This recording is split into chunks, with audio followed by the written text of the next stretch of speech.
Morning student. আজকে 26শে জানুয়ারি প্রজাতন্ত্র দিবস। স্যার বলেছেন, অনেক গুরুত্বপূর্ণ আলোচনা করেছেন, তোমরা শুনেছ।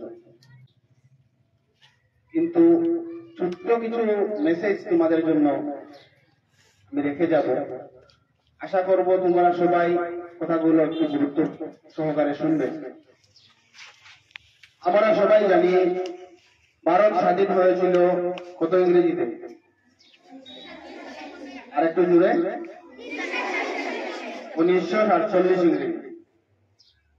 কত তারিখ ছিল? 15ই আগস্ট ছিল। 15ই আগস্ট 1947 ইংরেজিতে যদি ভারত স্বাধীন হয়, তাহলে 26শে জানুয়ারিতে আমরা কেন এই সেলিব্রেশন করছি, ন্যাশনাল ফ্ল্যাগ হোস্টিং করছি? বলতে পারবে তো?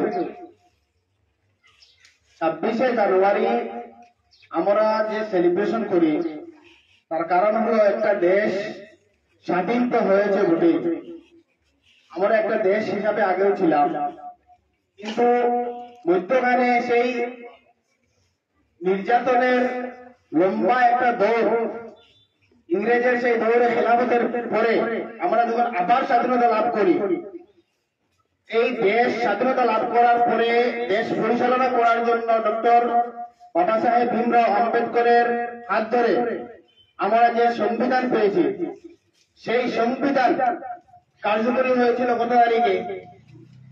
আজকের এই দিন 26শে জানুয়ারি। সেই জন্য আমরা এই দিনটাকে গর্বের সহিত পালন করি। আমরা প্রতি বছর 2বার ফ্ল্যাগ হোস্টিং করি, ন্যাশনাল ফ্ল্যাগ হোস্টিং। সারা ভারত প্রত্যেকটি জায়গায় ফ্ল্যাগ হোস্টিং করা হয়, সেলিব্রেশন করা হয়। কেন? আমরা যে এই স্বাধীনতা আজকে উপভোগ করতে পারছি, এই স্বাধীনতা যাদের মাধ্যমে আমরা পেয়েছিলাম, ওনাদেরকে একটু স্মরণ করার জন্য। টু দা পয়েন্ট আমার মেসেজটা হলো, আমরা আজকের দিনে ইতিহাস অনেকটা ভুলে গেছি। ইতিহাসকে আমাদের স্মরণ করতে হবে। আজকের দিনে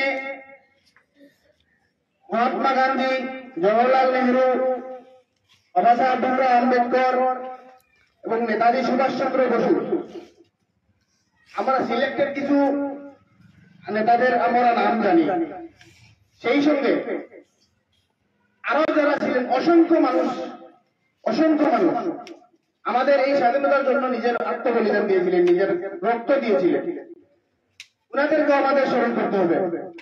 প্রত্যেকদিন অন্তত পক্ষে হলেও যে কোনো একজন স্বাধীনতা সংগ্রামী, ওনার নাম, সেই সঙ্গে ওনার একটা ছোট্ট ঘটনা, স্বাধীনতা সংগ্রামের একটা ছোট্ট ঘটনা আমরা শেখার চেষ্টা করব।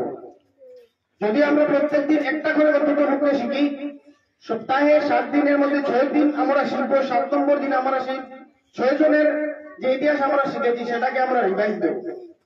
এইভাবে করে হলে আমাদের ইতিহাস যেগুলা, আমাদের অতীত যেটা, আমাদের মনে থাকবে। কিভাবে আমরা আছি এবং কিভাবে আমরা ছিলাম, এই দুইটা দৃশ্য আমাদের চোখের সামনে রেখে আমাদের দেশকে এগিয়ে নিয়ে যেতে আমাদের অনেক সাহায্য করবে আমাদের ইতিহাস। মনে রাখবে, যারা ইতিহাস ভুলে যায়, ইতিহাস তাদেরকে ভুলে যায়।